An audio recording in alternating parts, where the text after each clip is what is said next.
सर्वप्रथम तो मैं परम पूज्य शक्तिपुत्र महाराज जी के चरणों में प्रणाम करता हूँ, नमन करता हूँ। जगत जननी जगदम्बा मात के चरणों में प्रणाम करता हूँ, नमन करता हूँ।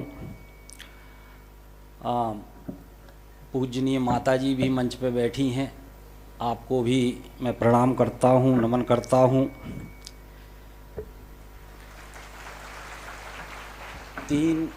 तीन महाशक्तियाँ, बहन पूजा जी, बहन संध्या जी, बहन ज्योति जी भी हम सबके बीच में हैं। आपको भी प्रणाम करता हूँ, नमन करता हूँ।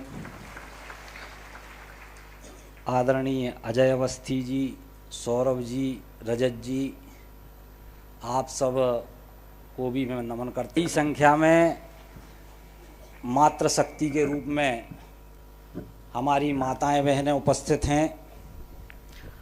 सभी माताओं बहनों को के चरणों में भी मैं प्रणाम करता हूं, नमन करता हूं। बड़ी संख्या में हमारे साधकगण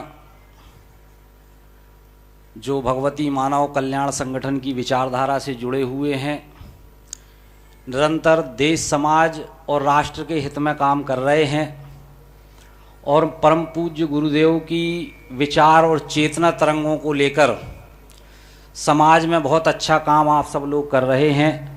आपको भी मैं इस मंच के माध्यम से प्रणाम करता हूं, नमन करता हूं। परम पूज्य गुरुदेव जी, मैं आपको बताना चाहता हूं कि दमोह में जो पहला शिविर हुआ था उसमें मैंने आपसे दीक्षा भी ली हुई है। मेरे पिताजी भी आपसे दीक्षा लिए हुए हैं, मैं भी आपसे दीक्षा लिए हुए हूँ। तो कहीं ना कहीं आपकी चेतना तरंगें मुझे भी आंदोलित करने का काम करती हैं, समाज और राष्ट्र का काम करने के लिए, अच्छे काम करने के लिए प्रेरित करने का काम करती हैं। कहा भी गया है कि गुरुर् ब्रह्मा गुरुर्विष्णु गुरुर्देवो महेश्वराः गुरु साक्षात परब्रह्म तस्मै। जैसे आज का युग चल रहा है कि जो आपका सबसे ज़्यादा भला कर सकता है उसको हम प्रणाम करने में पहले प्राथमिकता देते हैं। तो कबीरदास जी लिखते हैं कि गुरु गोविंद दोऊ खड़े काके लागू पाएँ और बलिहारी गुरु आपकी गोविंद दियो बताए। तो उन्होंने कहा कि अगर साक्षात परमपिता परमेश्वर और गुरु आपके चौखट पे आ जाएं तो पहले प्रणाम करने में प्राथमिकता गुरु को दी जानी चाहिए, क्योंकि गुरु ही वह दीप स्तंभ है जिसके मार्गदर्शन में आज हमें साक्षात परमपिता परमेश्वर के दर्शन हो रहे हैं। तो ऐसे परम पूज्य गुरुदेव शक्तिपुत्र महाराज जी को प्रणाम करता हूँ, नमन करता हूँ।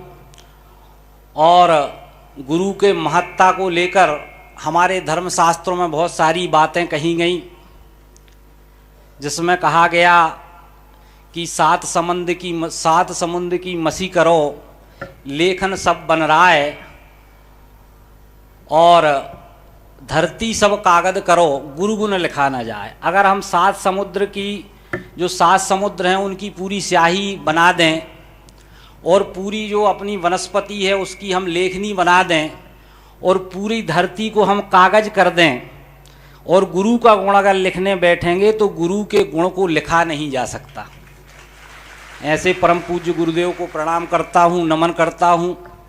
और आपके माध्यम से, चेतना तरंगों के माध्यम से जिस प्रकार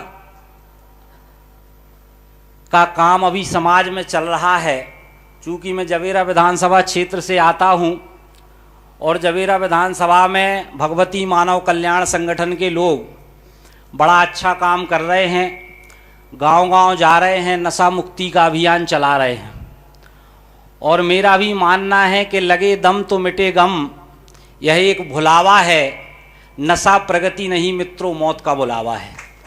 तो कहीं ना कहीं भगवती मानव कल्याण संगठन के सभी लोगों को जो इतना अच्छा काम कर रहे हैं, इस मंच के माध्यम से मैं प्रणाम भी करता हूँ, नमन भी करता हूँ।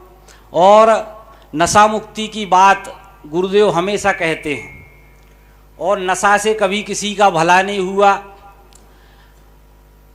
और किसी ने बड़ा अच्छा लिखा है कि जाम पर जाम पीने से क्या होगा, जाम पर जाम पीने से क्या होगा, रात चढ़ी सुबह उतर जाएगी, और पीले भगवती नाम का प्याला तो तेरी जिंदगी संवर जाएगी।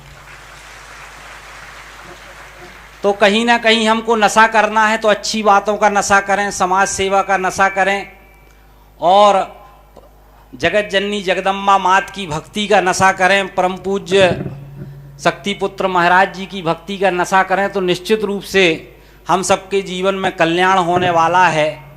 और परम पूज्य गुरुदेव जी ने भी बात कही। परम पूज्य गुरुदेव जी, मैं आपको बताना चाहता हूं कि मैं संस्कृति, पर्यटन, धार्मिक न्यास और धर्मस्व, ये 4 विभाग मुझे मिले हुए हैं। तो अभी माननीय मुख्यमंत्री जी के नेतृत्व में, यशस्वी मुख्यमंत्री डॉक्टर मोहन यादव जी के नेतृत्व में हम सब बैठे और तय किया कि कम से कम जितने धार्मिक स्थान हैं, ऐसे पूरे प्रदेश में 19 स्थान हैं, उन 19 स्थानों पर पूर्णतः शराबबंदी लागू करने का काम हमने किया है। परम पूज्य गुरुदेव, मुझे मालूम है कि अभी काम पूरा नहीं हुआ है, अभी काम बाकी है, लेकिन जो धर्म क्षेत्र शासकीय उस पर दर्ज हैं, निश्चित रूप से व्यवहारी की आपने बात की है, तो माननीय मुख्यमंत्री जी से बात करके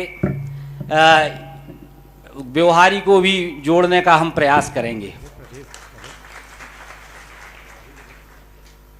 गुरुदेव, मुझे मालूम है कि ये सारी जो आपकी परिकल्पना है कि पूरा प्रदेश नशा मुक्त होना चाहिए, धीरे धीरे माननीय मुख्यमंत्री जी ने उस ओर कदम बढ़ाना शुरू किया है। अभी क्षेत्र जो शासकीय तौर पर धार्मिक क्षेत्र घोषित हैं, ऐसे 19 स्थानों पर, जिसमें हमारा बांदकपुर और दमोह जिले के कुंडलपुर, 2 स्थान दमोह जिले के भी उसमें शामिल हैं, उन स्थानों पर हमने पूर्णतः नशा मुक्त अभियान का कार्यक्रम किया है।